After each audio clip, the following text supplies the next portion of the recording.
This video is brought to you by Quid, an awesome new app where you collect cool stickers, cards, and Funko figures for free, including stuff from great shows like Rick and Morty, Bob's Burgers, and Steven Universe. Let's hope that Wubba Lubba Dub Dub won't be the last thing they say. Welcome to WatchMojo.com, and today we're counting down our picks for the top 10 Rick and Morty deaths. Freeze! Employee of the month, ladies and gentlemen. Before we begin, we publish new videos every day, so be sure to subscribe for more great content. For this list, we're looking at the most memorable deaths in the Adult Swim series Rick and Morty, so be prepared for spoilers. But most importantly, you gotta relax. Number 10, Davin. Well, I'm glad we saved all those horses. Davin might be a minor character, but he is one handsome horse surgeon. Since he works alongside Beth, he is constantly hitting on her and making Jerry jealous. I love being in that sterilized room, sealed off from the world. It's the only time I can really think and feel. Fortunately, we guess, Davin quickly falls out of love with Beth and in love with Morty, thanks to a love serum created by the youngest Smith. But don't worry, Davin soon transforms into a mantis monster due to the serum's antidote. Jerry naturally sees this as his one chance, so he kills Davin with a crowbar. And a terrible joke. You're not Morty. No, I'm Mr. Crowbar, and this is my friend, who is also a crowbar. And we gotta be honest, it's really cool to see Jerry man up. It's just too bad we don't get to see badass Jerry again for quite some time. Looking for this? What are you doing with that? It stinks of Rick. Number 9. Krombopolis Michael. Hi, Morty. I'm Krombopolis Michael. I'm an assassin. I buy guns from your grandpa. Most contract killers keep their chosen profession hush-hush, but this alien assassin's a bit of an oddball. What with his business cards, social media accounts, and constant talk about his love of killing. I have no code of ethics. I will kill anyone, anywhere. Children, animals, old people, doesn't matter. I just love killing. As is to be expected, not everyone agrees with his line of work, namely Morty. The idealistic youngster sets out to keep Krombopolis Michael from fulfilling his latest contract, only to accidentally run him over. You have arrived at Krombopolis Michael. Seeing this top-tier assassin getting crushed by a kid who doesn't even know how to fly is shocking, but that just makes it funnier. What's even more funny is the fact that he's not even the last guy Morty kills in this episode. Hey, Morty, remember when you said selling a gun was as bad as pulling the trigger? How do you feel about all these people that are getting killed today because of your choices? Number 8, the Zygerians. Sir, we have a situation over here. If there's a wiener on that monitor, I swear to God, Stu. When you've got something of value, people are gonna try to take it from you. Well, at least that's the lesson we learned from the Zygerians, with a name that is clearly a play on those Nigerian email scams. These aliens are out to get Rick's recipe for concentrated dark matter. Believing that they finally managed to trick him, the aliens celebrate by making a batch of the dark matter in front of everyone, and blow themselves up in the process. In an episode full of twists, the biggest surprise is that Rick gave them a recipe for a bomb instead. We thought Rick was being played, but the Zygerians were the true victims. What happened back there? Why don't you ask the smartest people in the universe, Jerry? Oh yeah, you can't. They blew up. Number 7, Rick Sanchez and Morty Smith. Oh, crap! What are we gonna do, Rick? After our favorite mad scientist accidentally creates an epidemic of Cronenbergs, all hope seems lost. But Rick assures Morty that he's got one last trick up his sleeve, and it seems to work.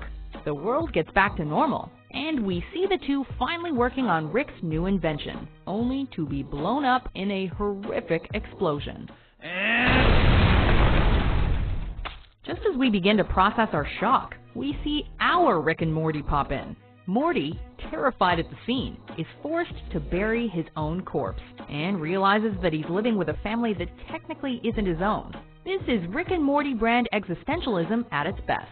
Sad, terrifying, and haunting to both Morty and us. Boy, Morty, I really Cronenberged the world up, didn't I?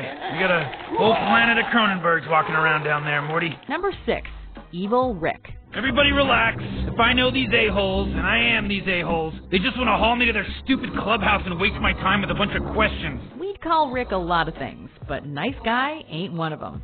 Same thing goes for most of his alternate selves. Yet there are versions of Rick that are more evil than the one we know so well. Our Rick and Morty set out to stop evil Rick after he captures and murders many of the other dimension's Mortys. And they ultimately succeed, with an army of Mortys beating evil Rick to death. Your worst, you little bastard! Kill me! Do it! Do it! Our relief is short-lived, however, because evil Rick is soon revealed to be a robot controlled by an evil Morty. We don't know why evil Morty did it or where he is now, but we sure hope we see him again sometime. And you know, it would go without saying that the Rickest Rick would have the Mortiest Morty. Number 5. King Jellybean. How are you today? I'm Mr. Jellybean. This series dives into some very dark territory. Case in point, in the episode Me Seeks and Destroy, Morty's adventure just keeps getting worse. But when a friendly Jellybean tries to help him calm down, things seem to be looking up, until that Jellybean tries to rape him. Stop fighting me! Let this happen. Get off of me! Thankfully, Morty escapes, but he's left exhausted and traumatized. Rick figures out what happened, but the two continue their adventure anyway, ultimately ending up in a village where the leader is the Jellybean. As our titular characters leave through a portal, Rick shoots the king, causing him to explode and causing us to cheer. For once, a Rick and Morty death that results in a happy ending. Wobble gobble up! Right? See you next week, everybody. Number 4. Alien Parasites. This is kinda cheating, but come on. You expect us to choose between Pencilvester and Sleepy Gary? I think you should put down the gun and we should get you to a doctor. In the episode Total Recall, an alien species invades the Smith home, multiplying by creating false memories in people's minds. We obviously know who's who, but then we didn't have our brains altered, did we?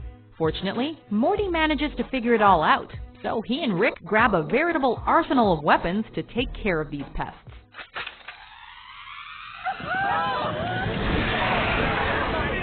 It's kick-ass to see the Smith family go all out, but also hilarious to see them remembering horrible things about their family. Oh my God! I thought you went to a concert! We forgot the ticket! Too bad this universe's Jerry didn't rise to the occasion to be part of the action, though. I'm a parasite. Yeah, but you're real. Number 3. Fart. Thank you, Morty. You are not like other carbon-based life forms. Fart is a gaseous being that Morty saved from alien assassin Crumbopolis Michael.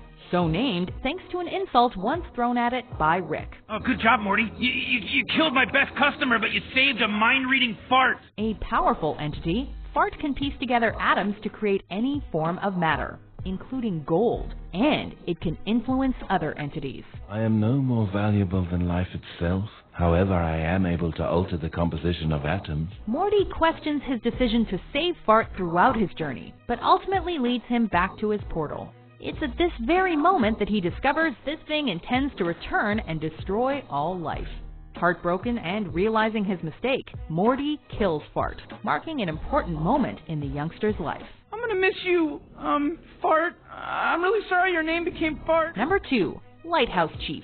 If you desire to kill me, I only ask you to do it quickly. No such agenda, Chief. When Rick plans an escape from the Purge planet, Morty is forced to listen to a terrible screenplay by the Lighthouse Chief, who doesn't take kindly to Morty's comments. No, I'm sick of this. You bang on my door, you beg me to help you, I share something personal with you, and you take a giant shit on it. Unable to take the pressure anymore, Morty pushes the Chief down a flight of stairs, killing him. You like that? You want me to cut to 3 weeks earlier, when you were alive? As we've already seen, this isn't the first time that Morty has killed someone, but it is the first time he killed an innocent.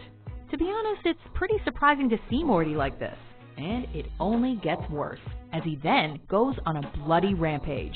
We gotta say, the possibility of this side of Morty resurfacing is a pretty terrible thought. Wow, Morty, now you're getting into it. Never expected that out of you. Before we unveil our number 1 pick, here are some honorable mentions. Oh my God, Morty, what did you do? You killed the sisters, Morty! No, I didn't mean to! Oh, God, look at the baby one! Oh my God, Morty! What the hell is that?